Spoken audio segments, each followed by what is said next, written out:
안녕하세요. 생생법률쇼 이지원입니다. 법과 친해지는 제일 좋은 방법 생생법률쇼. 오늘도 크고 작은 법률 문제로 어려움을 겪고 있는 여러분을 위한 법률 상담은 물론이고요.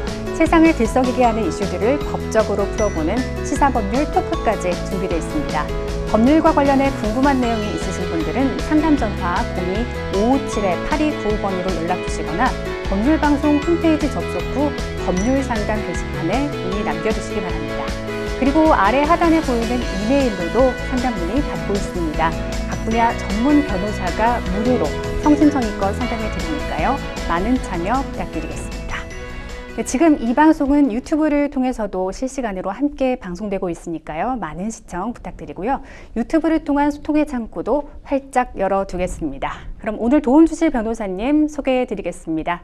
법무법인 LKB의 이유진 변호사 자리하셨습니다. 어서 오세요. 네, 안녕하세요. 법무법인 LKB에서 형사, 민사, 자문 등 다양한 분야에서 활동하고 있는 이유진 변호사라고 합니다. 반갑습니다. 네, 오늘 생생법률쇼에서 처음 인사드리게 됐는데 변호사님만의 명쾌한 상담 기대해봐도 될까요? 네, 제가 유튜브 채널에서 법률 지식을 전달하는 영상의 진행을 맡고 있기는 한데 이렇게 생방송으로 시청자분들을 만나게 되니까 굉장히 떨리기도 하고 한편으로는 또 기대가 됩니다. 시청자분들의 고민을 속 시원하게 해결해 드리는 것은 물론 무엇보다 쉽고 재미있게 설명드릴 수 있도록 최선을 다해 보겠습니다. 네, 변호사님만의 유익한 상담 기대해 보도록 하겠습니다. 생생법률쇼, 그럼 오늘 접수된 상담 미리 살펴볼까요? 보증금이 너무 올랐어요. 아들이 학폭에 휘말렸어요. 휴대폰 요금이 38만 원. 동성에게 성폭행을 당했어요. 네, 이렇게 다양한 분야의 상담이 접수되어 있습니다. 잠시 후 변호사님과 함께 속 시원한 해결책 알아보도록 하겠습니다. 시청자 여러분도 어떤 해결책이 제시가 될지 계속해서 함께 지켜봐 주시기 바랍니다. 네, 생생법률쇼 첫 순서는 시청자 여러분이 법과 친해지길 바라면서 법적인 상식을 굵고 짧게 설명해 주는 시간, 금요일에는 새롭게 시행되는 법령을 한눈에 쏙 살펴보는 이달의 법령으로 함께 하겠습니다. 오늘 첫 번째로 소개할 법령은 사료관리법입니다. 반려동물 보호자라면 먹거리 고민 한 번쯤 해보셨을 텐데요. 특히 또 요즘 고양이들이 급사하는 사례가 늘면서 국가 차원에서도 조사 중입니다. 원인으로 국내 일부 사료가 지목되면서 유난히 더 걱정이 많으실 텐데요. 유통된 사료에서 이물질이나 바이러스가 검출되는 등의 사건, 사고가 늘고 있는 상황입니다. 이에 정부는 비위생적인 동물 사료가 시장에 나오는 것을 막기 위한 근거 규정을 마련했다고 합니다. 25일인 바로 어제부터 시행된 따끈따끈한 법령인데요. 변호사님, 어떤 규정들이 마련됐는지 알려주시죠. 네, 사료관리법 개정안을 통해서 동물 사료의 판매 시에도 유통기한 준수가 의무화될 전망입니다. 사람이 먹는 식품의 경우에는 식품위생법에 따라서 유통기한이 지난 식품 등을 판매 목적으로 진열, 보관하거나 판매하는 것을 금지하고 있고, 이를 위반하면 3년 이하의 징역이나 3천만 원 이하의 벌금에 처하도록 하고 있습니다.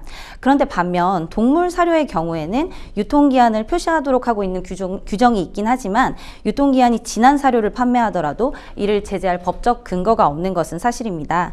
그런데 바로 어제부터 시행된 사료관리법 일부 개정안에는 제조, 수입, 판매업자가 유통기한이 경과된 사료를 판매하거나 판매할 목적으로 보관, 진열하는 것을 금지하고 이를 위반할 경우에는 1년 이하의 징역 또는 1천만 원 이하의 벌금에 처하도록 하는 규정이 신설되어서 동물 사료 판매에도 유통기한을 준수하도록 강제성을 부여할 수 있게 되었습니다. 네, 동물들은 뭐 잘못된 사료를 먹고 나서도 탈이 나도 그 표현을 못하기 때문에 보호자의 걱정이 좀 이만저만이 아닌데요. 이번 개정안을 통해서 보호자가 아무 걱정 없이 반려동물에게 사료를 급여할 수 있게 되기를 바라보겠습니다. 이어서 살펴볼 법령도 반려동물과 관련된 법안인데요. 27일 시행 예정인 동물보호법 시행 규칙입니다. 네, 반려동물 1,500만 시대라고 하죠. 이처럼 반려동물을 키우는 분들이 많아짐에 따라서 크고 작은 사회적 이슈가 잇따르고 있는데요. 특히 맹견에 의한 개물림 사고도 상당히 많습니다. 이에 정부는 맹견에 대한 안전관리를 강화하고자 맹견 사육 허가제를 도입해서 시행할 예정이라고 하는데요. 변호사님, 어떤 내용인지 자세히 짚어주시죠. 네, 도사견이나 핏불테리어 등 맹견에 의한 상해나 사망사고 등이 잇따라서 발생함에 따라 맹견 사육허가제, 기질평가제 등 새로운 제도가 시행됩니다. 네. 맹견을 사육하려는 자는 동물 등록, 책임보험 가입, 중성화 수술을 완료한 이후에 시도지사에게 맹견 사육 허가를 신청해야 합니다. 종전에 맹견을 사육하고 있는 사람은 제도 시행일인 4월 27일 이후 6개월 이내에 사육 허가를 받아야 하고요. 맹견 품종이 아닌 개도 사람이나 동물에게 위해를 가하거나 공격성이 분쟁의 대상이 된 경우에는 기질평가를 통해서 맹견으로 지정하도록 했습니다. 네. 사육이 허가된 경우라고 하더라도 이 개가 사람이나 동물을 공격해서 다치게 하거나 혹은 죽게 한 경우에도 시도지사는 사육 허가를 철회할 수 있고, 또 맹견 소유자는 복도 등 실내 공용 공간에서는 개를 안거나 목줄의 목덜미 부분을 잡는 등 이동을 제한하도록 했습니다. 네, 이 밖에도 동물생산업 부모견 등록제를 도입해서 동물생산업장의 부모견을 등록 대상 동물 범위에 추가하도록 했고, 반려동물 행동 지도 분야의 체계적이고 객관적인 자격제도의 운영을 위해서 반려동물 행동 지도사의 국가 자격을 시행하기로 했습니다. 네, 기존에 맹견을 사육하고 있는 사람도 4월 27일 이후 6개월 이내에 그 허가를 받아야 한다고 합니다. 기억하시면 될 것 같고요. 이번 개정안을 통해서 사람과 동물의 안전한 사회 환경이 조성될 수 있기를 기대해 보도록 하겠습니다. 네, 마지막으로 살펴볼 법령은요, 노후 계획 도시 정비 및 지원에 관한 특별법입니다.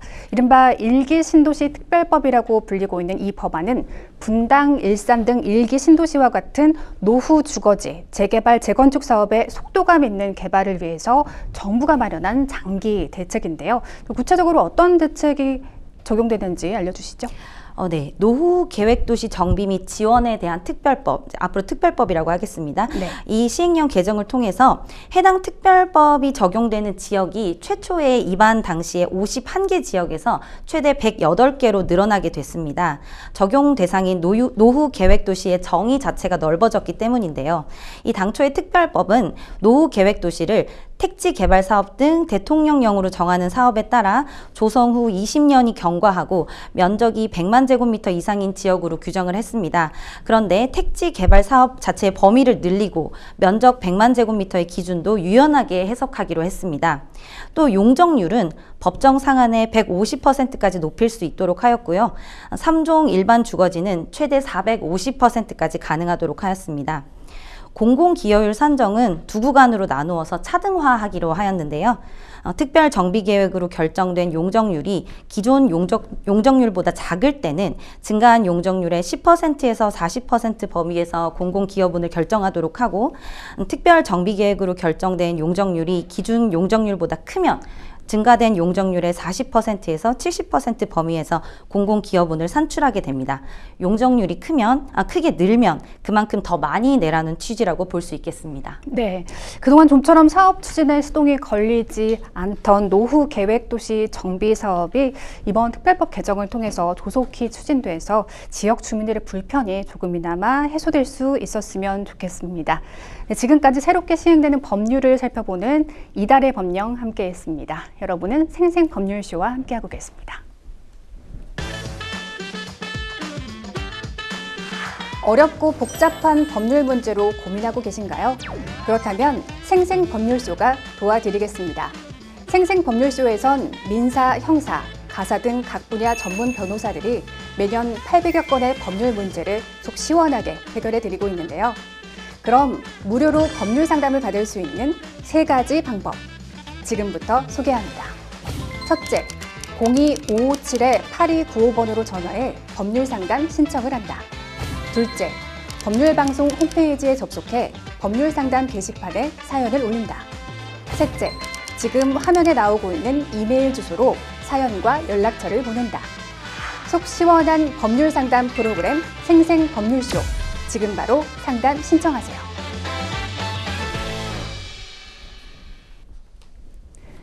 네, 지금부터는 생생법률쇼가 자랑하는 성심성의 무료 법률 상담 시작해 보겠습니다. 전화 상담 연결돼 있는데요. 받아보죠. 안녕하세요. 여보세요? 네, 안녕하세요. 네네. 네, 어떤 점이 궁금해서 연락 주셨을까요? 제가 전세 계약을 이제 해야 되는데 재계약을 하려고 하고 있었는데요. 네. 전세 그 계약갱신 청구권을 이제 하려고 했는데 제가 알기로는 그 보증금 인상이 5% 최대 5%라고 알고 있는데 제가 네. 지금 전세 보증금이 1억 3,600만 원이거든요. 네. 네, 근데 집주인이 800만 원 정도를 생각하고 있다고 얘기를 해가지고 그게 제가 이제 계산해봤을 때 5%가 넘는 금액이 나오더라고요. 네. 그래서 집주인한테 이거는 이제 5% 이상 올릴 수 없다, 임대인이 이렇게 얘기를 했더니 이제 약간 막무가내식으로 말씀을 하셔가지고 지금 이제 그 계약갱신 청구가 잘 안 되고 있는 상황인데 네. 이걸 어떻게 대처를 해야 될지 모르겠어서 연락드렸습니다. 네, 전세 계약 갱신을 하려고 하시는 상황인데 법적으로 정해진 금액 5%보다 그 이상을 임대인께서 요구하고 계신 상황이군요. 네, 사연 잘 들었습니다. 네. 네, 5%가 이게 맞는 건지도 좀 궁금하고 네. 그게 뭐 넘겨도 되는 건지 5%를 이상을 받아도 되는 건지 임대인이. 알겠습니다. 옆에 이유진 변호사님 나와 계신데요. 상담 받아보도록 하겠습니다. 네. 네, 우선 제가 먼저 질문을 하고 확인을 한번 해봐야 할 부분이 있을 것 같은데 이 네. 계약 기간이 지금 남아있는 상태신가요? 네, 8월이 만기예요. 다시 한번. 여보세요? 네네. 네, 8월이 만기예요. 8월이요? 네. 네. 지금 계약 갱신을 청구하겠다고 이 명확하게 말씀을 하신 상황이신 거죠? 네, 그 재계약하고 싶다고. 아, 네네. 제가 이달 초에 말씀을 드려서. 이달 초에 말씀드렸고. 네. 네. 그럼 우선 기본적인, 네. 네. 그 우선 6개월 전에 말하라고 하던데. 아, 네, 맞습니다. 지금 말해도 상관은 없는 거죠. 네, 6개월부터 그 계약 아, 만료일 1개월 전까지만 아, 계약갱신 네. 청구권을 행사하겠다고 의사를 전달하시면 되는 거라서 지금 제가 보기에 계약갱신 청구권 행사는 무리 없이 하신 것 같고요. 일단 기본적인 내용을 먼저 설명을 드리면 이 지금 말씀하신 게 전월세 상한제라고 해서 주택임대차보호법 제7조에 따라서 임대차 계약을 갱신할 때는 임대료, 그러니까 차임이나 보증금의 증액은 기존 임대료의 20분의 1, 그러니까 5%의 금액을 초과하지 못하는 게 맞습니다. 그리고 또한, 네. 그리고 요 같은 법 제10조 그리고 제10조의 2는 이 법에 위반된 약정으로 임차인, 그러니까 상담자분 같은 임차인들에게 불리한 것은 효력이 없다라고 규정을 하고 있고요. 그리고 네네. 임차인이 5%의 증액 비율을 초과해서 만약에 임대료를 이미 지급을 했다. 그러면 초과 지급된 임대료 상당의 반환을 구할 수 있다고 규정을 하고 있습니다. 네, 그래서 네네. 네. 그래서 지금 그 임대인 분께서 말씀을 하시는 그 5%를 초과하여서 임대료를 증액하겠다라고 하는 부분은 주택임대차보호법상에 따르면 무효라고 볼 수가 있기 때문에 아직 그 협의 중이신 거지 지급은 안 하신 상황이신 거죠. 네. 지금 계속 트러블만 있는 상황이어서. 네. 네. 네, 그래서 제가 아까 여쭤봤던 부분은 이제 계약갱신 청구권이라는 것도 사실은 명확하게 행사를 해야 하는 부분이 있습니다. 그러니까 네.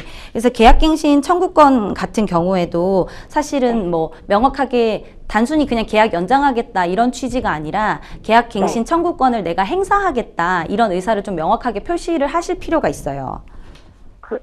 어떻게 하면은 네, 그거는 계약갱신 청구권을 행사하겠다라고 구두로 말씀을 하셔도 되고, 뭐 문자나 네, 카카오톡 그리고 법적 분쟁을 최소화하시기 위해서는 뭐 내용 증명 같은 것들을 보내셔도 되는 부분이라서 왜냐면은 이 5% 상한이 적용되기 위해서는 계약갱신 청구권을 반드시 먼저 행사를 해야지만 이게 해당이 되는 부분이거든요. 네, 그래서 단순히 그냥 연장을 하겠다 이렇게 했을 때는 그냥 임대료 인상이 5%를 초과하더라도 유효한 것으로 볼 수 있는 여지가 있기 때문에 지금 아직 8월이기 때문에 기간이 명확하게 남아 있잖아요. 그래서 먼저 내가 계약갱신 청구권을 분명하게 행사하겠다라는 의사를 임대인에게 전달하시는 게 좋을 것 같습니다.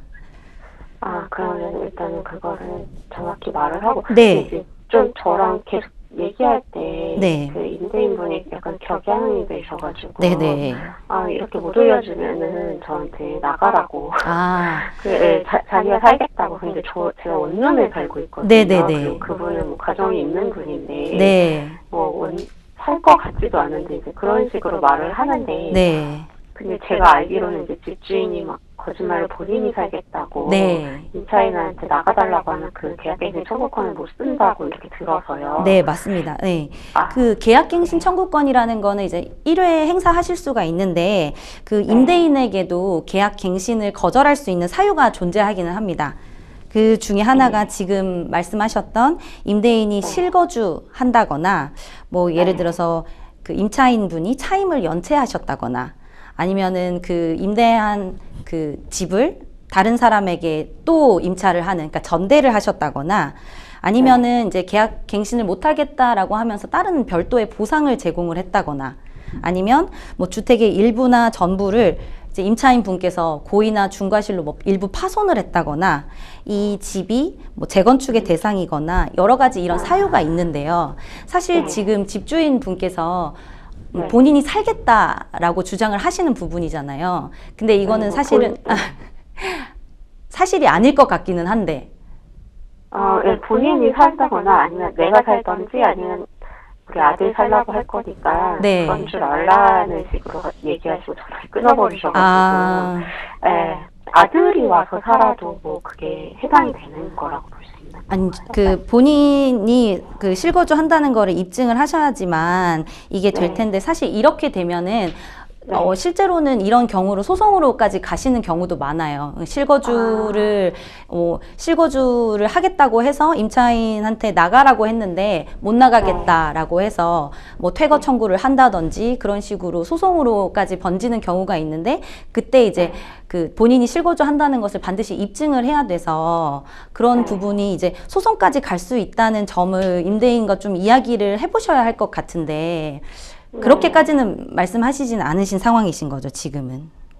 네, 거기까지는 얘기 안 하고 지금 이제 연락 자체가 잘 안 되고 있는 상황이어서 예, 저도 좀 갈피를 못 잡고 있거든요. 그래서 사실은 제가 지금까지 말씀드린 부분은 임차인으로서 주택임대차보호법을 통해서 이러이러하게 보호를 받을 수 있고 또 법률적으로 이러이러한 권리가 있고 또 이제 권리 행사랑 이런 요구할 수 있는 권리가 있다는 점을 말씀을 드린 건데 지금 상담자분께서 말씀하신 것처럼 실질적으로 이렇게 임대인과 임차인이 소통 자체가 어려운 경우가 더 많을 거라는 생각이 들어요. 그래서, 그래서 이 협의 과정 자체가 어려운 경우에는 또 어떻게 해야 할지 그 방안을 한번 알려드리면 좋을 것 같은데, 이런 경우를 대비해서, 국토교통부와 법무부에서 주택임대차 분쟁 조정위원회를 설치를 해서 운영을 하고 있습니다, 지금. 네, 그래서, 그 주택임대차 분쟁 조정위원회에 조정을 신청을 하면 이제 협의가 잘 이루어지지 않고 있는 당사자들을 대신을 해서 이 적절한 인상률을 결정해 줄 것을 요청을 해볼 수가 있는데요. 이런 경우는 이제 분쟁 조정 신청은 주택임대차 분쟁 조정위원회 홈페이지에서 간단하게 신청이 가능하시고요. 아까 말씀드렸던 소송 같은 경우에는 사실 시간도 많이 들고 소송 비용도 무시를 못하는 상황이잖아요. 그렇지만 이런 분쟁 조정 신청 같은 경우에는 평균적으로 한 달 정도 시간은 그 정도로 소요가 되고 수수료도 10,000원에서 100,000원 정도로 분쟁조정위원회의 도움을 받으실 수 있다고 하니까 이 절차를 한번 참고해 보시면 좋을 것 같습니다. 그럼 저는 신청을 하고 이제 기다리면은? 네, 이런 상황을 홈페이지에 가시면은 상세하게 신청할 수 있는 방법과 안내가 상세하게 나와 있으니까 거기에서 지금 이런 부분이 문제가 되고 있으니까 그 주택임대차보호법의 대상이시고 임차인으로서 그 집주인이 계약갱신 청구권을 행사했음에도 불구하고 집주인이 막무가내로 그 5%의 이상의 상한을 초과하는 범위에서 임대료를 인상하려고 한다라는 부분을 잘 소명하시면 그런 혹시 대화 내역 같은 것들은 좀 남아 있으신가요? 또 전화로 얘기를 하셔서 어르신이셔가지고. 어르신이시고 따로 녹음을 하신 거나 그런 건 없으신 건가요? 일단은 앞으로 지금 계속 이야기를 해 나가시면서 그 임대인 분이 지금 제시하고 있는 금액이 어떤 거다라는 명확한 좀 입증 자료를 챙겨 놓으시고 이런 부분을 분쟁조정위원회 신청하시면서 제출을 하셔서 적절한 인상률을 정해달라고 한번 요청을 해보시면 좋을 것 같습니다. 그럼 제가 궁금한 게 네. 만약에 5% 이제 저 같은 경우는 보증 금액이 막 그렇게 막 비싼 편은 아니어서 네. 그냥 말씀하시는 게 임대인이 말하는 게 800만 원 정도인데 네. 그게 이제 5% 이내면 700만 원 정도가 되거든요. 네네네네네. 네, 그럼 뭐 100만 원 차이여서 제가 그러면은 그거를 수긍을 해도 되는 건가요? 어떻게? 그래, 알겠습니다. 800만 원 올려드릴게요. 이렇게. 네, 사실 그 가족. 부분은 네, 협의의 부분이라서 그렇게 네. 뭐 협의가 된다고 하면 그렇게 주시고 거주하시는 것도 문제는 없고, 사실 현실적으로 안 주시고 그냥 계약갱신 청구권 행사했고 나는 네. 내가 계산한 5%의 금액은 요 정도니까 일단 요 정도만 추가로 납부하고 계속 살겠다라고 하셔도 법적으로 뭐 임대인 분께서 퇴거를 요청하시거나 그렇게 하실 수 있는 권리는 없다고 보시면 될 것 같아요. 그러면 만약 그렇게 2년이 연장되면은 네. 예, 2년 후에는 제가 또 그 계약갱신 청구권을 쓸 수 없는 거죠. 네, 이제 계약갱신 청구권은 1회만 행사를 할 수가 있어서 계약갱신 네. 청구권을 행사는 이제 이번 기회에 사용하셨으면은 더 이상은 네. 사용하실 수는 없는 거고, 협의를 통해서 계약 연장은 가능하시죠. 네, 그때는 아까 말씀드렸던 것처럼 5% 상한은 적용되지 않기 때문에 집주인 분께서, 그러니까 새롭게 계약을 체결하는 거랑 마찬가지라고 생각하시면 될 것 같아요. 그때는 뭐 5%라는 그쵸. 제한이 없이. 네네, 제한이 없어지니까 그때는 이제 집주인 분께서 달라고 하는 보증금을 주셔야지만 계약이 성립이 될 수가 있겠죠. 저랑 그래서 하나 더 여쭤봐도 돼요? 네네네. 네. 그래서 그 집주인분이랑 저랑 얘기할 때 네. 월세 전환 얘기도 하셨어요. 아, 네네. 네, 그래서 이렇게 뭐 본인이 이렇게 금액을 계산을 했는데 이렇게 했는데 뭐 월세 보증금에서 얼마, 월세에서 얼마 이렇게 몇 퍼센트씩 올리겠다면 5% 제가 들었을 때는 네. 이제 조금 복잡하잖아요. 맞습니다. 저도 지금 그 내용이 어떤 내용인지는 알겠는데 이 정확한 계산 식이 있긴 있어요. 전 월세를 전환하는 식이 있어서 뭐 월 차임이 얼마고 보증금이 얼마다라고 했을 때 환산하는 계산식이 있어서 아마 집주인분이 그거를 말씀하시지 않았을까 하는 생각이 드는데 제가 지금 이걸 정확하게 적어오질 않아가지고 그 부분이 계산이 어떻게 된다라고는 정확하게 좀 말씀드리기가 어려운데 인터넷에 찾아보시면은 환산 계산하는 방법이 있어요. 네, 전월세를 환산하는 방식이 있으니까 그 부분을 한번 찾아보셔가지고 집주인께서 지금 요구하고 있는 뭐 월세로 전환했을 때 보증금을 얼마로 하고 월세를 얼마로 했을 때 이게 5%의 범위 안에 드는지를 따로 한번 계산을 해보시는 게 좋을 것 같습니다. 네, 그래서 제가 이제 집주인과 얘기할 때 이제 임대인도 대략 얘기를 해줬는데 네. 그 대략으로 해서 제가 약간 계산을 해봤을 때는 이게 5% 이상이 되는 것 같은 거예요. 아, 네네. 네. 근데 이제 주변 친구의 경우 월세를 살고 있는데 네. 이 친구의 경우 계약갱신 청구권을 행사할 때 보증금에서 5%, 월세에서 5% 이렇게 올렸대요. 그래서 제가 그러면 10% 아니냐 올린 게 이게 어떻게 5% 법적 제한이 되는 것인지. 근데 월세에서는 그렇게 올려도 되는 건가요? 그거는 아마 잘못 계산을 하신 것 같아요. 제가 알기로는 이 계산식이 조금 복잡하긴 한데 그렇게 단순 계산으로 5%씩 이렇게 올리는 거는 그 범위 안에 아마 훨씬 초과하는 걸로 액수가 나올 거라 가지고 그 부분도 아마 친구분한테 한번 전달을 해주셔야 될 것 같습니다.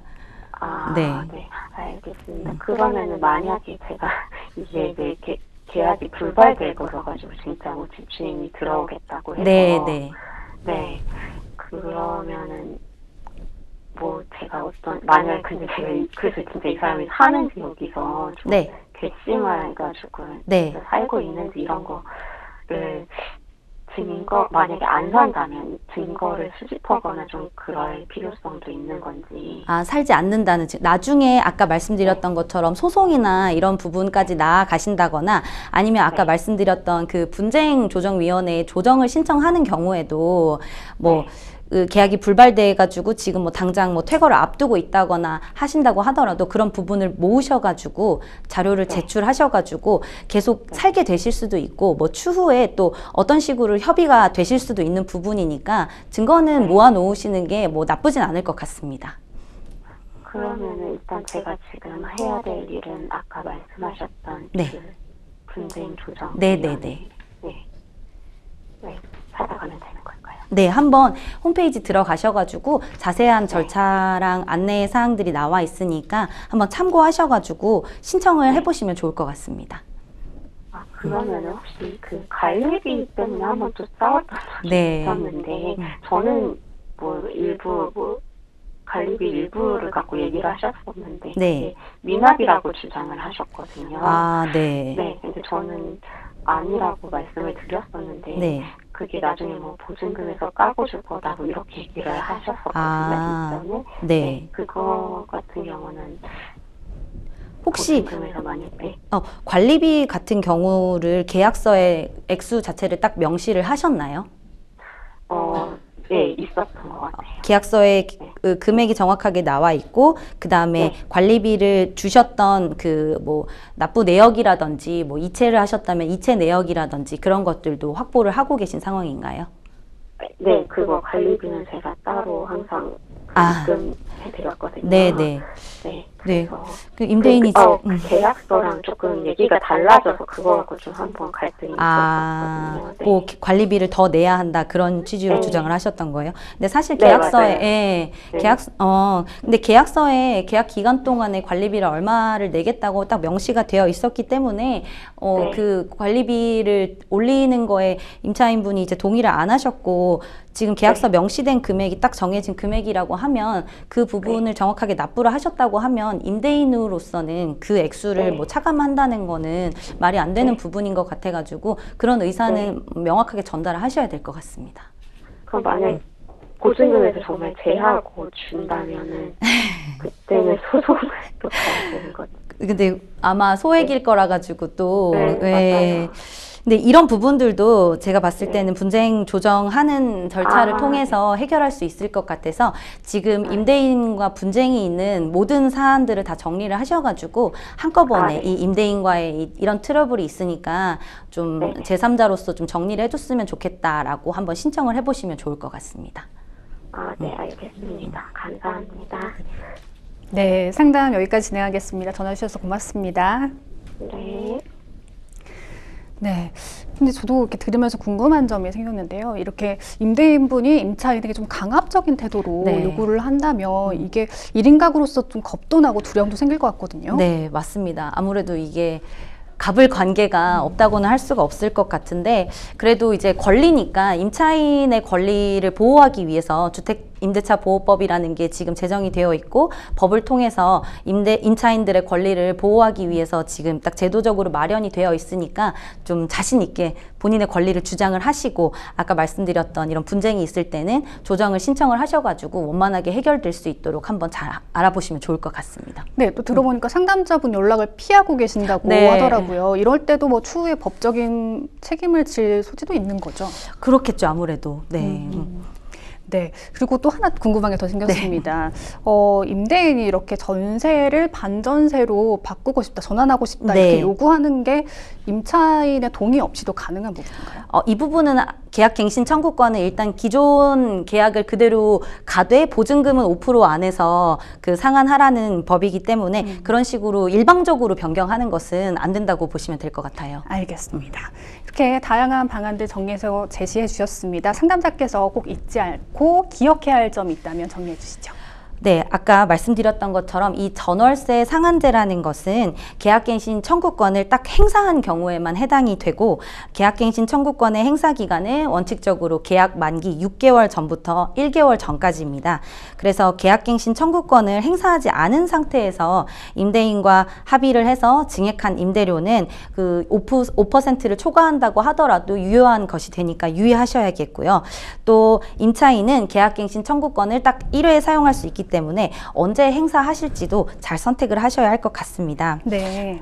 네, 그리고 계약갱신 청구권을 유효하게 행사했는데도 임대인이 5% 인상률을 초과한 임대료를 요구를 하면 이 부분은 무효이기 때문에 초과 지급된 부분에 대해서는 반환을 요구하실 수 있고 또 5% 이내의 범위에서 협의를 요구하실 수가 있습니다.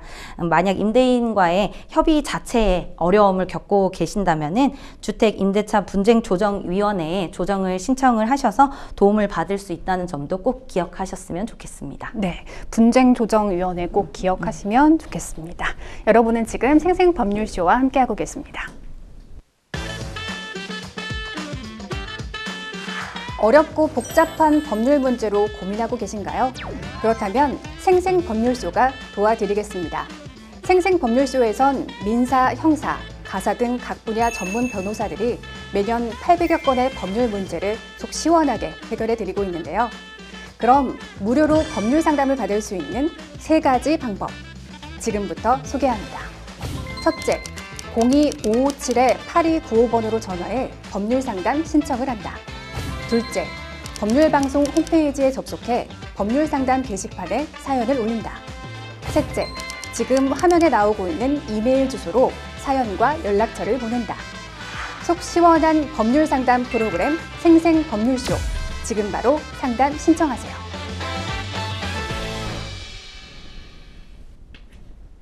네, 이번에는 법률방송 이메일을 통해 들어온 여러분의 고민을 해결해 드리겠습니다. 어떤 내용인지 보실까요? 남편은 권투 선수였는데 시합하다가 부상을 입어서 은퇴를 했고 지금은 작은 체육관을 운영 중입니다. 저희 부부에게는 초등학생 아들이 있는데요. 얼마 전 학교에서 아들이 다른 학생과 싸웠다는 연락을 받았습니다. 제 아들이 일방적으로 때린 건 아니라고 하는데 문제는 상대 학생이 조금 더 다쳤다는 겁니다. 결국 상대방 아이의 부모는 이 사건을 학교폭력으로 신고했고 심의를 거치기를 원하고 있습니다. 제 남편이 권투 선수 출신이고 체육관을 운영 중이라 사건을 더 크게 키운 것 같습니다.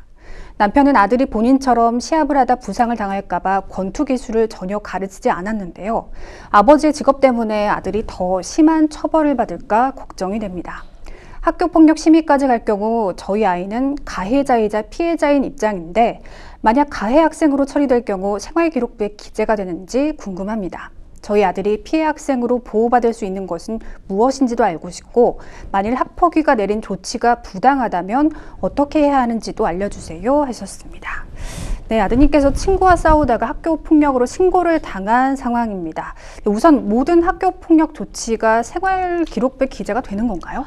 일단은 간단하게 설명드리면은 모든 조치가 기재가 되는 것은 아닙니다. 네. 학교폭력 예방 및 대책에 관한 법률, 학교폭력 예방법이라고 하는데요. 이 법에는 가해 학생에 대한 조치 사항이 규정이 되어 있습니다.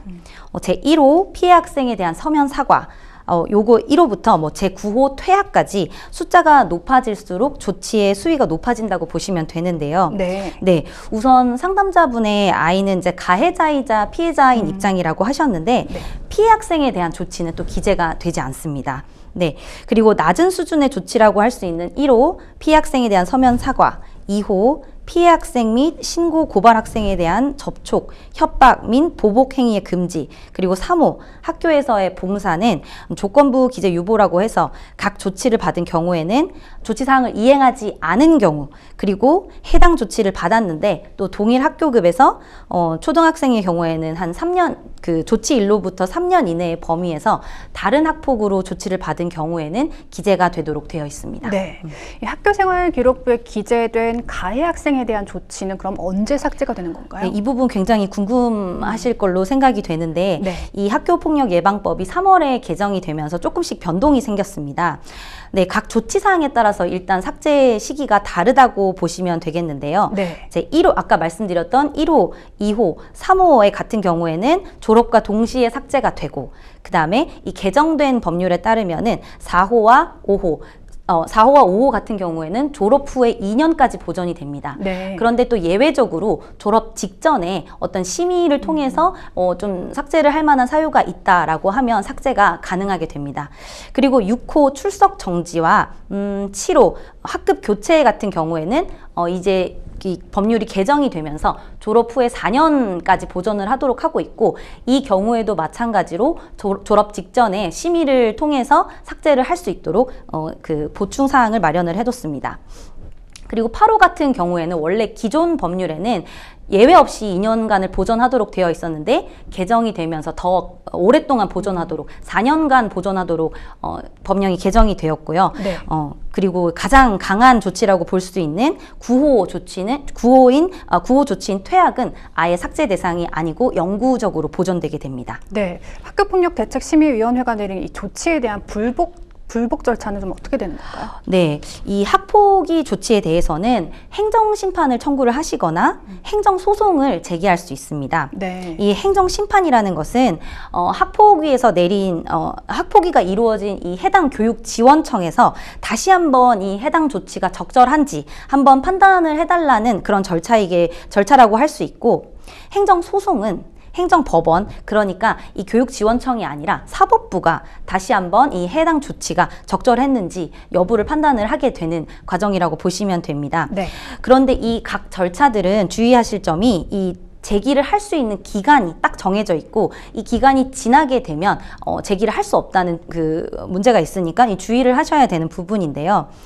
행정심판은 학폭위 결정에 따른 교육지원청의 처분이 있음을 안 날부터 90일 이내에, 그리고 처분이 있었던 날부터 180일 이내에 청구를 해야 하고, 행정소송은 처분이 있음을 안 날부터 90일 이내에, 그리고 처분이 있었던 날부터 1년 이내에 제기를 하셔야 합니다. 네, 현재 상담자분 아드님이 가해자이기 이전에 피해자이기도 합니다. 이 피해 학생에 대한 보호 조치에는 어떤 것들이 있을까요? 네, 우선 이 학교 폭력이 발생한 학교의 학교장은 학교 폭력이 발생했다는 사실을 인지를 하게 되면 반드시 가해 학생과 피해 학생을 분리를 하여야 합니다. 학교폭력예방법 제16조는 이 피해 학생에 대한 보호 조치들을 규정을 하고 있는데요. 학내외 전문가에 의한 심리 상담 및 조언, 그다음에 일시 보호, 치료 및 치료를 위한 요양, 그리고 학급 교체, 그 밖에 피해 학생의 보호를 위하여 필요한 조치들을 규정을 하고 있기 때문에 학교장은 피해 학생이 이러이러한 보호를 요청을 하는 경우에는 각 조치들을 취할 수가 있습니다. 네, 지금 상담자분께서는 남편이 과거 권투 선수였다는 사실 때문에 사건이 더 크게 다뤄질까 걱정을 하고 계십니다. 실제로 이런 부분도 학폭위 결과에 영향을 미칠 수가 있나요? 현실적으로 영향을 줄 수 없다고 생각하고 영향을 줘서도 안 된다고 생각하는 부분인데요. 네. 근데 학교폭력 가해 학생에게 조치 결정을 내릴 때는 이 해당 학교 폭력이 얼마나 심각한지, 지속성, 고의성, 반성 정도, 그리고 가해 학생 및 보호자와 피해 학생 및 보호자 간의 화해 정도를 기본적인 판단 요소로 고려를 하게 됩니다. 그런데 이러한 판단 요소도 당연히 객관적일 필요가 있겠죠. 네. 근데 문의 주신 내용만을 봤을 때 아버지가 과거에 권투 선수였다는 사실이 어떤 이런 학폭의 심각성을 가중하는 요소가 될지 판단을 해봐야 할 것 같은데, 이 심각성이라는 판단 기준도 이 폭력이 발생한 시간이나 장소, 위험한 물건을 사용했는지 여부, 집단 폭력의 여부나 피해 학생이 다수인지, 아니면 진단서 등을 제출했는지, 이런 객관적으로 확인할 수 있는 기준을 가지고 판단하도록 되어 있기 때문에 아버지가 단순히 권투 선수였다는 사실이 이런 심각성을 판단할 수 있는 기준이 될 수는 없다고 보여집니다. 네, 만약 아들에게 권투 기술을 가르친 적이 있다면 이 부분이 문제가 될 여지가 있을까요? 이것 역시도 마찬가지로 앞서 말씀드린 폭력의 심각성을 판단하는 기준이 돼서는 안 된다고 생각하고, 네. 심각성이라는 것은 최대한 객관적인 요소로 판단이 되어야 할 것 같습니다. 네, 그럼 이 사안으로 봐서 아드님에게는 어떤 처분이 내려질 가능성이 클까요? 네, 사실 정확하게 말씀드리기는 사안만으로는 조금 힘들긴 하지만, 네. 초등학생들이기도 하고 지속적이고 반복적으로 싸운 게 아니라 한 번 딱 싸운 거고, 아이들이 다친 정도가 그렇게 크지 않다면 1호 내지 3호 정도의 처분을 받지 않을까 조심스럽게 한번 예측을 해볼 수 있겠습니다. 네, 현재 초등학생이라고 하셨습니다. 초등학생도 소년 보호 소송 또는 형사 소송의 대상이 될 수도 있나요? 네, 기본적으로 만 14세 미만은 형사 미성년자라고 해서 형사 처벌을 받지는 않죠. 그런데 14세 미만의 형사 미성년자 중에서도 10세 이상의 미성년자, 그러니까 만 10세부터 만 14세까지는 촉법소년이라고 해서 형사처벌은 받지 않지만 소년보호처분은 받게 됩니다. 네. 네, 그래서 초등학생 중에서도 만 10세 미만은 어떠한 처분도 받지 않고 10세 이상은 소년보호처분의 대상은 된다고 보시면 되겠습니다. 네. 학교 폭력이 발생했을 때 어떤 경우에는 학교장의 직권으로 좀 해결할 수도 있다고 알고 있는데요. 구체적으로 어떤 때에 가능한 건지 궁금합니다. 네, 2021년 3월 23일에 이게 학교폭력 예방법이 개정이 되면서 피해 학생 및 보호자가 심의위원회 개최를 원하지 않을 때, 그러니까 피해 학생 쪽에서 동의를 해주면 학교장 자체 해결제를 진행할 수 있다고 규정을 하고 있습니다. 네. 이 경우에도 좀 한 4가지 정도의 기준을 충족해야지만 자체 해결이 가능하기 때문에 반드시 뭐 피해 학생이 원하지 않는다고 해서 무조건 되는 것은 아니라는 점을 확인해 보셔야 될 것 같습니다. 네. 계속해서 두 번째 상담 살펴보도록 하겠습니다. 어떤 내용인지 보실까요? 얼마 전 동네 휴대폰 대리점을 방문해서 스마트폰을 구입했습니다. 구입할 당시에는 직원이 너무 빠르게 설명하는 바람에 정확한 정보를 숙지하지 못했는데요. 한 달 뒤 날라온 휴대폰 고지서를 보고 까무러치는 줄 알았습니다. 무려 38만 원이 요금으로 청구된 건데요. 내역을 자세히 살펴보자 기기 대금뿐 아니라 임의로 결합한 여러 서비스 등이 주렁주렁 달려 있었습니다. 도저히 이 터무니없는 요금을 낼 수 없어 바로 대리점에 찾아가 문의했는데요. 직원은 이미 고지한 내용이며 취소해도 최소 3개월은 기다려야 서비스를 중지시킬 수 있다고 말할 뿐이었습니다. 당장 이번 달 요금을 내기도 벅찬데 최대 2달 더 이 요금을 내야 한다니 앞이 깜깜한데요. 저는 앞으로 어떻게 해야 할까요? 하셨습니다. 네, 거의 강매식으로 각종 통신 서비스를 가입시킨 것 같은데요. 직원이 말한 대로 최대 3개월 동안은 이 요금을 계속 내야 하는 건가요? 네, 일단 아닙니다. 상담자님의 동의 없이 가입된 부가 서비스, 결합 서비스 같은 것들은 당장 해지하셔도 무방하고요. 요즘은 가입한 통신사 홈페이지에 들어가시면 온라인으로도 쉽게 부가 서비스 해지가 가능하니까 홈페이지에서 가입된 부가 서비스 전체를 한번 확인해 보시고 필요 없는 서비스는 모두 해지하시는 게 좋겠습니다. 네, 직원이 임의로 통신 상품을 가입을 했다면 직원에게 상담자님의 요금을 대신 내게 할 수도 있나요? 현실적으로 이제 직원에게 대신 내라 이렇게 말하기는 조금 힘들 것 같고요. 네. 제가 생각하기에는 이런 경우에는 인지하지 못하고 있었던 부가 서비스에 대해서 환불 절차를 한번 진행해 보시는 게 더 효과적일 것 같습니다.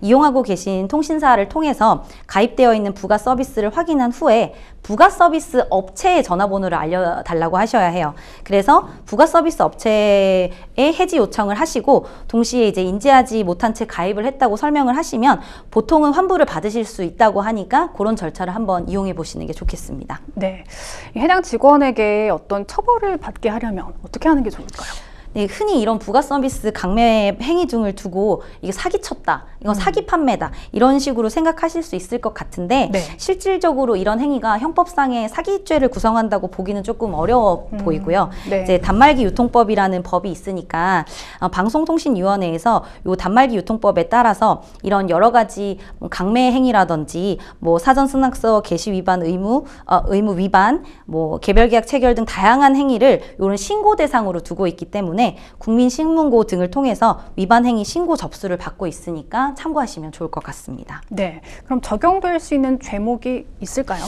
방금 말씀드린 것처럼 뭐 형사적인 혐의를 적용하는 것은 조금 어려워 보이니까 네. 말씀드린 부분처럼 단말기 유통법 위반 행위를 한번 신고하시고 적절한 조치를 한번 취해 보시면 좋을 것 같습니다. 네, 그럼 계약 약관에 3개월 이내에 해지하지 못한다는 조항이 있다면 이 해당 내용을 유효하다고 볼 수도 있을까요? 이 부분이 조금 중요한데 약관의 규제에 관한 법률이 있습니다. 이제 이 약관법이라는 법률은 약관의 내용이 소비자에게 지나치게 불리하거나 부당하면 해당 조항을 아예 무효라고 보고 있습니다. 그래서 약관법 제9조는 법률에 따른 해제권 또는 해지권을 배제하거나 그 행사를 제한하는 조항을 모두 무효라고 보고 있습니다. 따라서 이렇게 3개월 이내에 해지하지 못한다라는 조항은 불공정 약관 조항으로서 무효라고 볼 여지가 상당합니다. 네, 이미 휴대폰을 구입한 뒤라고 해도 사용하지 않았다면 반품도 좀 가능한가요? 대부분 휴대전화는 할부로 네네. 구매하시게 되잖아요. 이때는 할부거래법이 적용이 되기 때문에 할부거래법은 계약서를 받는 날부터 7일 또는 물건을 받은 날부터 7일이 그 기간입니다. 그러니까 일주일 내에는 일반적으로 계약을 다 철회하고 반품도 가능하다고 보시면 되겠습니다. 네. 마지막으로 상담자에게 조언 한 말씀 부탁드릴게요. 네. 휴대폰을 구매하시는 경우에는 이제 최신 휴대폰을 너무 터무니없이 싸게 금액을 제시해서 팔려고 한다거나 이런 경우라면은 반드시 할부 약정 개월 수가 몇 개월인지, 그 다음에 자녀 할부금 총액은 얼마인지, 사용하는 요금제는 어떤 게 되는지 반드시 꼭 확인을 하시고 부가 서비스도 반드시 꼼꼼하게 확인을 하셔야 합니다. 또 이해가 안 되는 부분은 추가적인 설명을 요구를 하셔서 현명한 구매를 하셔야겠습니다. 네. 다음 고민 살펴보도록 하겠습니다. 저는 가끔 랜덤 채팅 어플을 통해 사람들을 사귀곤 하는데요. 얼마 전에도 여느 때와 마찬가지로 어플을 이용해 여러 사람과 대화를 나누고 있었습니다. 이성을 만날 목적은 아니었기에 동성들과도 스스럼 없이 여러 이야기를 나누곤 했는데요. 그날따라 죽이 잘 맞는 형을 만나서 몇 시간 동안이나 이야기를 나누고 있었습니다. 알고 보니 사는 곳도 아주 가까워 근처 술집에서 만나게 됐습니다. 실제로 만나니 실제로도 아주 유쾌한 형이어서 재밌게 잘 놀았는데요. 그런데 술을 너무 많이 마셔 필름이 끊겼고 다음날 모텔에서 저 혼자 깨어났습니다. 그제야 그 형에게 성폭행을 당했다는 것을 깨닫고 바로 경찰에 신고를 했습니다. 일주일 전 신고를 했음에도 경찰은 아직 신원 정보조차 파악하지 못한 상황입니다. 어떻게든 빨리 범인을 잡고 싶은데 어떻게 하면 좋을까요? 하셨습니다.